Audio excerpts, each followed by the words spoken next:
Salut les amis, j'ai décidé de faire cette vidéo après une petite hésitation, parce que je sais que c'est quelque chose qu'ils n'aiment pas, et qui les agite particulièrement, mais bon, ma foi, j'expose ici ce que, euh, ce que j'ai vécu en partie, l'expérience directe que j'ai pu en avoir, et puis les analyses que j'en fais.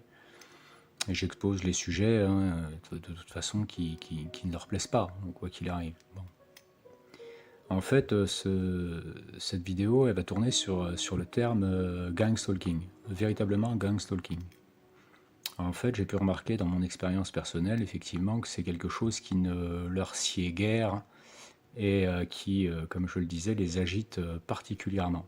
Donc on dirait que ça fait partie de leur cahier des charges d'éviter au maximum en fait que ce terme soit utilisé par la communauté des ciblés. Alors je vais donner l'exemple le plus frappant que j'ai pu vivre. C'est que ça faisait à peu près 2 ans que je vivais ce que je vivais, et j'avais déposé toutes mes affaires en fait dans le garage de ma compagne qui ne l'utilisait pas. Je pouvais plus retourner dans mon domicile d'avant, qui était irradié à tous les niveaux. Et bon, moi, j'avais arpenté beaucoup les routes, etc., comme je l'ai déjà dit dans d'autres vidéos. Et puis, en dehors de mes heures de travail, en général, je faisais en sorte même si je dormais, il m'arrivait de dormir chez ma compagne, j'évitais au maximum de l'exposer en fait à ce que je vivais, donc pour lui éviter ce stress. J'arpentais encore hein, pendant mes jours de repos, je m'absentais beaucoup. Et puis un jour, je suis chez elle, elle avait une terrasse en fait qui faisait quasiment 360 degrés autour de son appartement et qui était au 3e et dernier étage d'une résidence. Il y avait très peu de résidences autour, c'était surtout des bâtiments à usage de bureau. Et juste en face, il y avait un chantier de construction qui avait pour objectif la construction d'un EHPAD, je crois, et puis de résidences justement d'habitation. Voilà. Et d'ailleurs, je ferai peut-être une vidéo, un de ces quatre, pour expliquer les signes récurrents voilà, pour les ciblés qu'il y a en général sur les chantiers, qu'ils soient autour de chez nous ou qu'ils soient de toute façon dans tous les endroits qu'on va arpenter. Dès lors qu'on va s'approcher d'un chantier, on va souvent avoir les mêmes signaux. Donc il y avait ce chantier de construction, et il y avait, qui avait démarré depuis peu, il y avait quelques préfabriqués, il y avait des engins qui commençaient à arriver, c'était surtout pour le terrassement, etc. Donc il y avait un peu d'employés tous les jours, il y avait un petit parking qui avait été un peu improvisé sur le terrain vague, initialement un terrain vague, pour les ouvriers, quoi. Bon. Et puis un jour, donc, je décide d'imprimer plusieurs feuilles. Voilà, j'avais qu'une imprimante A4 en fait, et j'avais fait en sorte en fait pour des en grands caractères hein, qui puissent être visibles à bien 100 mètres de distance. J'avais donc imprimé les noms au gang stalking, stop gang stalking, etc. Et j'avais apposé ça sur toutes les fenêtres. J'avais pu vérifier, voilà, j'ai fait ça je crois en fin de matinée, j'avais pu vérifier en fin d'après-midi en revenant d'une course que ça se voyait bien un peu de partout. Et donc c'était en accord avec ma compagne, elle, même si elle avait un peu de mal, même si elle avait un peu de mal, hein, bon, elle se posait pas trop de questions, elle me disait oui, écoute, ok, pas de souci. Donc je fais ça, et puis, quelle surprise j'ai pu avoir le matin au réveil. Donc je vais sur la terrasse avec mon petit café, il devait être à peu près 7h30, 8h du matin, et là je vois un nombre de voitures comme je n'en avais jamais vu auparavant et comme je n'en ai jamais vu par la suite. C'est-à-dire que c'était vraiment la première fois, donc un nombre de voitures impressionnant, donc qui était même sur le petit parking de la résidence où j'étais, qui était complètement blindé. Et puis aux alentours et les rues qui étaient adjacentes, en fait, c'était du parking sauvage hein, sur les trottoirs. Les gens pouvaient même plus, les usagers pouvaient même plus passer en double file. Ils étaient obligés de faire de 1-2 à chaque fois. Donc c'était un vrai capharnaüm de véhicules, et j'ai vu pas mal de gens en fait qui arpentaient sur ce chantier, qui d'ailleurs ne se fondaient pas bien au décor, puisqu'ils étaient plutôt bien habillés. Je voyais des femmes, mettons, en talons aiguilles, qui avaient beaucoup de mal à se déplacer d'un préfabriqué à un autre, mais je voyais de l'agitation, beaucoup. Et je voyais comme s'il y avait vraiment quelque chose de stressé, de stressant, voilà, quelque chose, j'aurais du mal à trouver les mots, mais je voyais une grande agitation, et puis bah, même mon ami a été vachement surpris, il me dit bah, qu'est-ce qui se passe?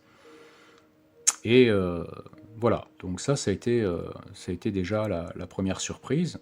Bon, l'après-midi même, donc ça faisait même pas 24 heures voilà, que ça y était, je décide de les retirer, parce qu'à un moment donné, je me dis, bon, c'est quand même pas chez moi, etc. Je retire donc toutes ces feuilles, et en fait, je sais que sur les 2-3 semaines qui ont suivi, je me suis fait canarder comme, voilà, comme ça arrive rarement, mais je me suis fait canarder vraiment très très sévèrement, donc en réprimande très sévère. Alors je vous dis, j'ai été vraiment frappé, parce que ouais, il aurait fallu que je filme ça pour voir vraiment le monde qu'il y avait, le nombre de voitures qu'il y avait, c'était saisissant. Et puis, bah, voilà, hein, des hommes et des femmes qui étaient habillés plutôt tailleurs, costards, etc., puis qui étaient en train de tourner dans tous les sens. On aurait dit qu'il y avait un événement particulier autour, au vu du nombre de véhicules et comment c'était garé, comme un concert ou autre, alors qu'il n'y avait aucune structure pouvant accueillir ce type d'événement. Et donc je me suis fait canarder vraiment très sévèrement par la suite, au point en fait de quasiment pas voir le jour, au point de ne pas réussir à réfléchir. Enfin, pendant 2 semaines à 3 semaines de temps, ça a été extrêmement pénible. Ils m'ont pas lâché en fait, c'était 24 heures sur 24, grosse privation de sommeil. Et puis j'étais voilà, j'étais vraiment, ma compagne savait plus quoi faire, et je me demandais en fait si ça allait s'arrêter un jour. Et donc je me souviens également d'une fois où je glanais sur les sites les Facebook de l'époque, là, les groupes Facebook, comme j'avais déjà dit, un vrai piège, là, les gang stalking, harcèlement en réseau, etc. Donc toujours trop de faux TI là-dedans, hein, 95%, 90-95%, c'est des faux TI, donc voilà, perte de temps, perte d'énergie. Mais je me souviens un jour en fait avoir été surpris parce qu'il y avait une personne qui postait, c'était une femme qui, vraisemblablement en tout cas, qui avait le profil d'une femme, qui postait et qui avait dit à un moment donné, voilà, bon bah maintenant, et si on arrêtait de parler de gang stalking et qu'on disait plutôt individu ciblé? Et je sais que ça m'avait frappé, je m'étais dit mais pourquoi? Pourquoi arrêter de parler de gang stalking et pourquoi individu ciblé? Et de la même manière, je me souviens d'un ciblé en fait, qui lui était ciblé depuis une bonne vingtaine d'années. Et donc les premières vidéos que j'avais pu voir de lui, d'ailleurs je n'en vois plus hein, de lui. Les premières vidéos que j'avais pu voir de lui en fait, c'était il y a, ouais, je sais pas, voilà, il y a peut-être en 2019, ouais, peut-être, voilà. Et, euh, et lui en fait, bah voilà, c'est depuis qu'il était tout jeune. Ça avait commencé. Et en fait, il avait montré les photos d'un véhicule qu'il avait et qu'il avait fait sérigraphier. Donc apparemment, il avait dépensé quand même pas mal d'argent. Il avait fait sérigraphier en fait tout le tour, hein, je veux dire sur les vitres, pare-brise, sur la carrosserie, non au gang stalking avec le signe des individus ciblés là, etc. etc. Et en fait, il explique qu'il s'est passé, je ne sais pas si c'était le lendemain ou 2-3 jours plus tard, il a retrouvé sa voiture en cube. Mais en cube, hein, compressé quoi, hein, complètement en cube. Et c'était plusieurs années avant, hein, donc c'était sans doute une période où il y avait beaucoup moins de surveillance vidéo sur les axes routiers, qu'il ne devait pas y avoir la possibilité de filmer avec les smartphones comme on a aujourd'hui, qui faisait qu'il pouvait sans doute se permettre ce genre de choses. Mais voilà un peu, alors on peut dire oui, mais ça fait partie du gang stalking. Non, là c'est une réaction immédiate pour surtout ne pas parler de ça, pour surtout en fait ne pas utiliser ce terme. Et alors pourquoi ne pas utiliser ce terme finalement? Vous vous rendez compte aujourd'hui qu'on utilise harcèlement en réseau, on utilise individu ciblé, et effectivement, il peut être utilisé gang stalking. Quand vous allez taper sur les moteurs de recherche, quel qu'il soit individu ciblé, vous allez voir qu'en fait, à 70-90% même des résultats de recherche, ça va être des jeux vidéo, ça va être cible pour prospecter vos clients, etc. etc.